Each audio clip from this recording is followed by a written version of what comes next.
Port Orchard, Washington isn't the kind of place where people expect to wake up to crime scene tape.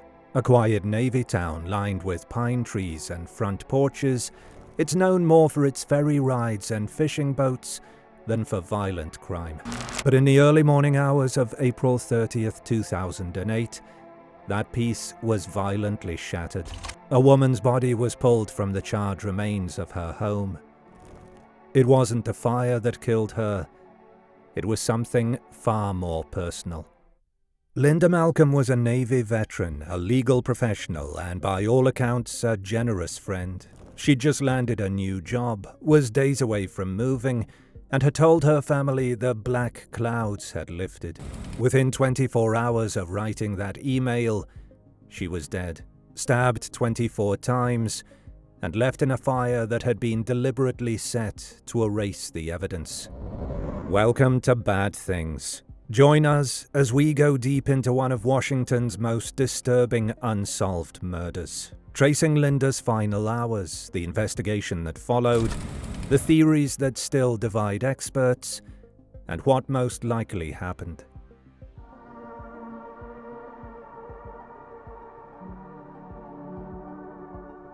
Linda Malcolm had spent years working as a paralegal in Kitsap County. She lived in a small rental house on Sydney Avenue in Port Orchard. At 47, she was preparing for a change, a new job, a new apartment, and what she called a new beginning. On April 29, 2008, she spent the afternoon running errands for the move. A Safeway receipt time-stamped 2:16 p.m. confirmed her final public appearance. That evening, she reportedly called a friend, although no official phone records were released. She was likely home alone that night, surrounded by moving boxes. Just before 4 a.m. the next morning, 911 calls came in reporting a house fire on Sydney Avenue. Flames were visible from every window, and neighbors described hearing loud popping sounds as the blaze tore through the structure. Gabriel Stewart, a friend of Linda's who lived nearby, attempted to enter the house. "I tried crawling on the ground," he said later, "but there was too much smoke to get in." The fire department arrived within 30 minutes, but by then the damage was extensive. Flames had even reached the nearby trees and knocked out power lines. Inside the ruins of the home, firefighters found the body of Linda Malcolm on the floor of the master bedroom. At first, it was unclear if she had died in the fire, but the coroner's findings made the situation brutally clear. Linda had been stabbed 24 times, front and back, with at least 4 of those wounds being independently fatal.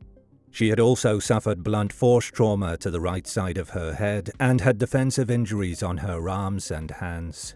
There was no smoke in her lungs. Linda was dead before the fire ever started. Her body was discovered nude, but an autopsy revealed no signs of sexual assault. Arson investigators determined the fire had been started in the front part of the home, the living room and kitchen area, and was set deliberately in the early morning hours.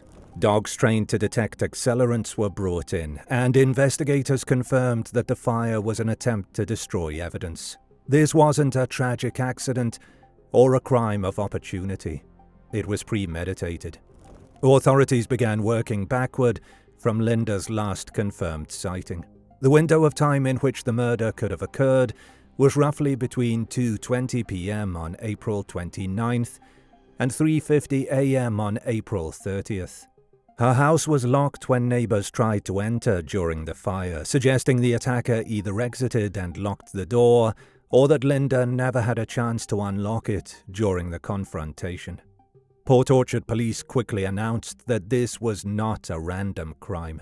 A person of interest was identified. An older man Linda had reportedly dated, or was still dating at the time. He had a criminal record and was evasive when interviewed by police. Investigators believed they were focused on the right person, but lacked the evidence to charge him.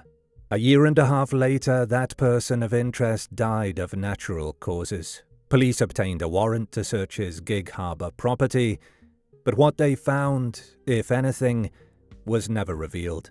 With his death, momentum in the case faded. By 2014, Linda's case was one of only 2 unsolved homicides in Port Orchard history. Detectives continued to follow up on tips, but no major breakthroughs came. In 2018, when investigative genetic genealogy began solving decades-old cold cases, new hope emerged. In 2022, Linda's nephew, Mike Booker, submitted her case to a volunteer team connected to American Military University.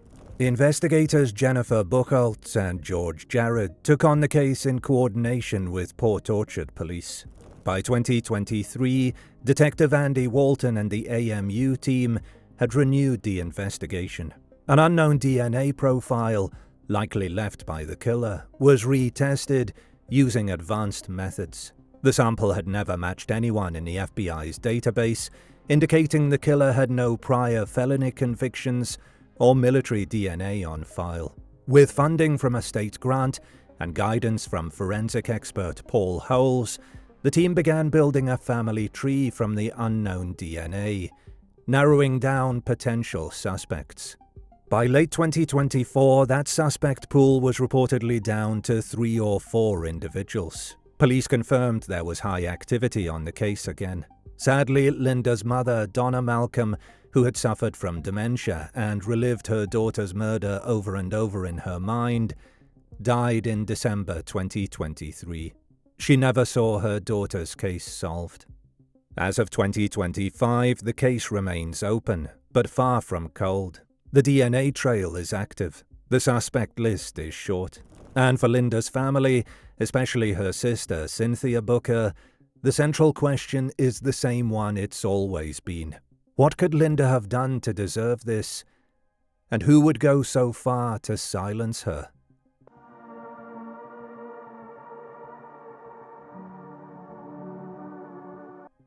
In the 17 years since Linda Malcolm was killed, several explanations have been proposed to account for what happened inside her Port Orchard home that night. Investigators, journalists, and online communities have all offered ideas, some plausible, some less so. What unites all theories is a recognition that this wasn't a random killing. Linda wasn't a stranger to her attacker. The brutality, the fire, the cover-up, these are the hallmarks of a crime rooted in proximity, not chance. Still, the route to identifying a singular suspect has been anything but straightforward. One early theory suggested that Linda may have fallen victim to a burglary that spiraled into murder. This would imply a stranger broke into her house late at night, intending to steal something, but ended up attacking Linda when she interrupted the theft. From there, the fire might have been a last-minute attempt to hide evidence or delay investigation. But this theory lost steam almost immediately. Investigators found no clear signs of forced entry, a detail made more significant by the fact that neighbors had to break down doors during the fire. If a burglar had entered uninvited, one would expect broken locks or windows, and none were publicly documented. Then there's the issue of motive. Stabbing someone 24 times isn't typical for a burglary gone wrong. Most burglars flee at the first sign of confrontation. This wasn't a quick or chaotic scuffle. It was prolonged and deeply violent. Chief Al Townsend said plainly, "We are confident this was not a random act." While no full inventory of Linda's possessions have been publicly released, law enforcement has never suggested robbery as a motive. That silence in itself says something. Another theory focused on the man police initially identified as a person of interest, someone who had been romantically involved with Linda and who, according to police, was dishonest in interviews. He had a criminal record, knew Linda well, and would have had access to her home. The suspicion was serious enough that detectives searched his property after his death. But whatever they found, it wasn't enough to implicate him publicly. More notably, DNA from the crime scene, now central to the investigation, does not appear to have matched this individual. If it had, police would have had a name long ago. And while some may argue that this person could have had an accomplice or simply wore gloves, The momentum of the case now suggests that investigators believe the killer is still alive. The cold case team even said in 2023 that their narrowed list of suspects included individuals who should be scared. That wouldn't be the case if the prime suspect had already died in 2009. A broader theory, and one that has become increasingly relevant, is that the killer was someone from Linda's immediate social circle. Not necessarily a current or former partner, but someone who had recent direct access to her life. Linda was social, known for karaoke nights and card games, and was open about living alone. In the days leading up to her death, she had been preparing for a move and had asked friends for help. Someone could have used that context, offering to help her pack or share a drink, as a way into her home. If an argument broke out, or a long-standing grievance boiled over, the confrontation could have escalated quickly. Investigators have pointed out the nature of the attack, frenzied, targeted, deeply emotional, suggests a personal motive. Some cold case experts have even speculated that a woman could be responsible, especially given the use of a knife and the possibility that a male attacker might not have needed a weapon to overpower Linda. It remains speculative, but the social acquaintance theory covers a wide pool of potential suspects. Friends, neighbors, casual dates, any of whom could have visited that night without raising alarm. Another variation of this theory proposes that more than one person was involved. Because of the contrast between the chaotic stabbing and the calculated arson, investigators have questioned whether two different people might have played distinct roles, one committing the murder in a fit of rage, and another returning later to cover it up by setting the fire. This idea accounts for the emotional nature of the killing, alongside the logistical execution of the fire. But so far, there is no evidence of a second unknown DNA profile, nor any suggestion of a wider conspiracy. Still, the theory hasn't been ruled out, especially if a primary suspect had help in disposing of evidence or crafting an alibi. Each theory raises legitimate questions, but only one is likely to hold up under scrutiny. The key now lies with the unknown DNA and the identity it will eventually reveal.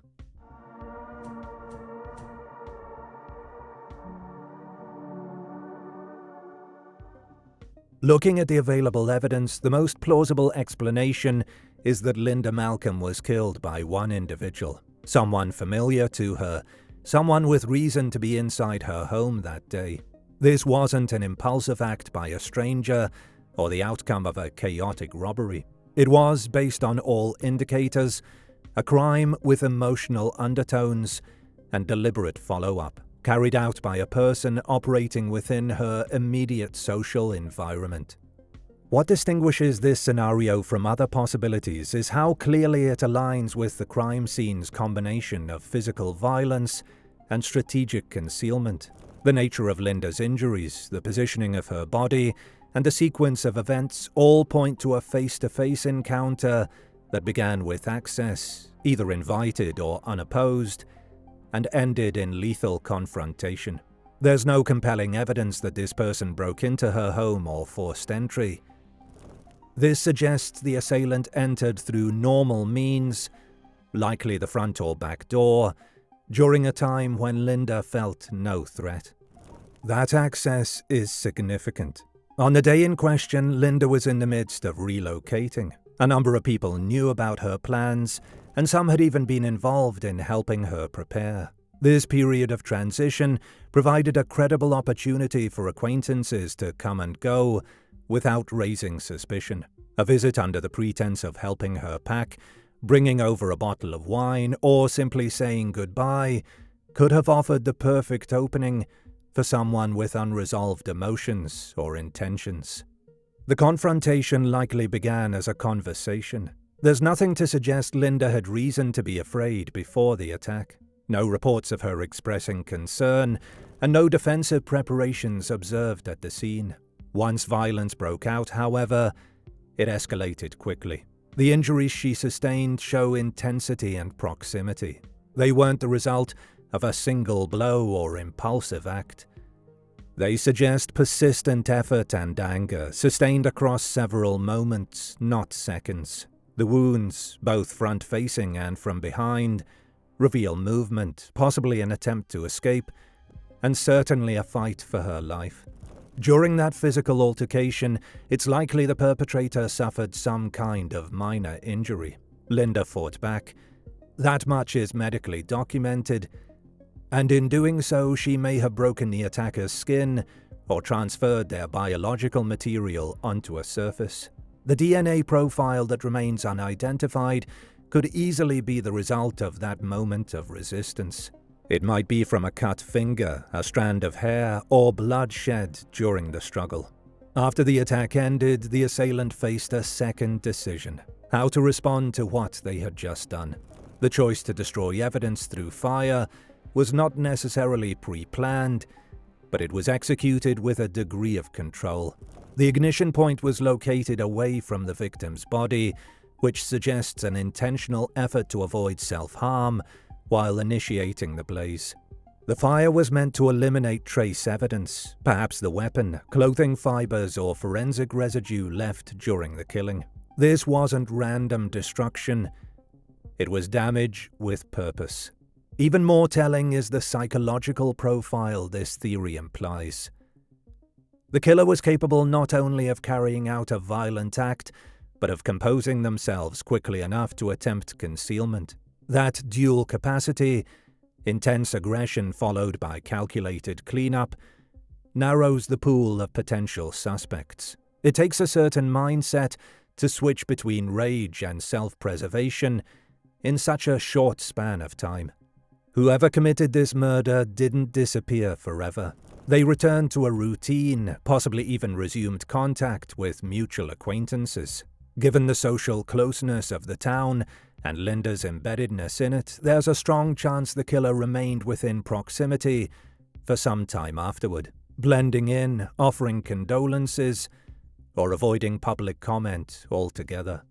In recent developments, investigators have indicated that the number of people they consider viable suspects is now in the single digits. That narrowing of focus, based on modern genealogical tracing of the DNA sample, means the person responsible is likely already known by name, if not yet, by forensic confirmation. Their identity isn't a mystery in the broad sense. It's a matter of matching the final piece. This scenario doesn't require the presence of outsiders, complex conspiracies, or chance encounters. It relies on access, motive, and a situational opportunity, all of which existed in Linda's social sphere at the time. As forensic methods advance and the suspect pool becomes more sharply defined, it appears increasingly likely that this will end not with surprise, but with confirmation. Someone Linda had let into her life and into her home made the decision that night to take her from both. Do you want to bring bad things with you wherever you go? Our episodes are now available as a podcast. Look us up on your favorite podcast app and listen to the most truth-seeking true crime podcast out there.